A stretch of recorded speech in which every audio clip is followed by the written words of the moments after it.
Hey, good evening, everybody. So we just set sail from Juneau, and we're on our way to Skagway on our next port. Look, I could bore you with my ugly mug, but let's give you something more interesting to look at for the rest of this. All right, there you go. Something more interesting to look at. The beautiful water, places we're going, people up there on the bridge waving back to us. Look how beautiful this water is. So here's the reality. The cruise industry is half of the tourism that comes up here to Alaska. And the cruise lines are already showing signs that they're hurting from Trump, MAGA, and tourism. So let's talk COVID. So during COVID, we had just started to get into, like, if you haven't been doing this for a long time, people forget how much cruising cost up until COVID. And then, COVID hit, and then we had these ultra cheap cruises. And we could get you booked on an Alaska cruise any day of the week, all the way up till the end of the season for some really dirt cheap prices. And then 23, things started to pick up and fill up. 24, things were full. I mean, we're talking in 23, we had videos out there.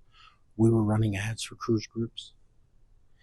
And it was, we can get you to Alaska right now. There was that much stuff going down.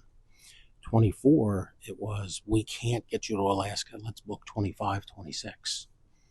So now coming into 25, we've got groups for 2025 and 2026. And cruise lines are seeing huge amounts of vacancies, cuts, people canceling, because people just don't want to travel into these red states or into a MAGA country. And the international tourists are not coming here. There's a huge boom in Mexico. Huge boom in Europe, separate from the Pope. But here's the other thing with Alaska. It's a red state. It's MAGA, FAFO. These people wanted it, and now they got it. And who's hurting is everybody. So we've been talking to tour operators, people who drive buses, people operating at some of these excursions. 2023, right after COVID, they were back up here with like 8 people. 24, it was 10. This year, they expected things like, we need 10, 12 people to come up here. And then they were told, make it 8. And now today, we're talking to people where their team is 5. That is a huge, huge difference. And then you go to the RV parks and all the state parks and all the campers. The traffic loss that they're seeing is huge. You don't have to go far to go look at local posts, stuff online, local newspapers for tourist areas, trade journals. People are canceling, and they're sending in emails with, hey, Tommy, we love you. We've been coming here for the last 10 years. Cancel this year because we don't feel safe, or we don't want to vote with our dollars and be in a MAGA red state. And it's having an effect all over. The Alaska Tourism Board has already announced there's going to be huge drops in the number of tourists. And that means a ripple in 2 directions. There's going to be a lot less tourist tax dollars coming into the state coffers. And then there's going to be a lot less people working. And that effect on the economy is going to be felt all over. Because you've got people who were told not to come up here to work. So they're staying back home in Texas, where now they don't have a job. Yeah.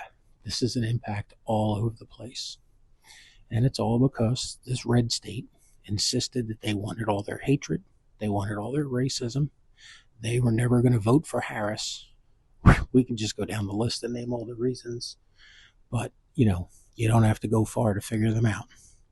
And it all has to do with hatred, sexism, and racism. So, come to Alaska, because a lot of people aren't this year. And you can get a lot of really good deals. But it's still beautiful. And it's well worth coming to. So, Portside Politics, please click like, subscribe, join. We'd love to have you as part of the community.